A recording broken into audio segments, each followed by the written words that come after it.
Il mio cuore è sobbalzato perché la sofferenza per una mamma che perde il bambino dopo 9 mesi, che l'ha portato in grembo cuore a cuore, penso sia indicibile.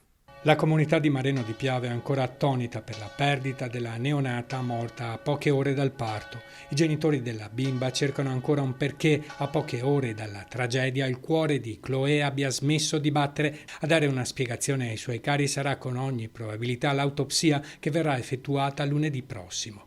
L'esame è stato disposto dal pubblico ministero che sul caso ha aperto un fascicolo di indagine. In queste ore la ASL 2 ha programmato un'audizione di tutto il personale che è stato coinvolto nel parto. La mamma della piccola, una trentenne, era stata ricoverata mercoledì mattina all'ospedale di Montebelluna per il parto che è avvenuto in maniera naturale. La neonata, nata alle 3 di giovedì, ha fin da subito avuto bisogno della rianimazione neonatale. Dopo innumerevoli tentativi, gli sforzi di tutti gli operatori sanitari sono risultati vani. Il decesso è stato alla fine dichiarato alle 5 del mattino. Sono convinto che non ci siano parole che possano aiutare una mamma, un papà, una coppia a dare un senso a un dolore del genere.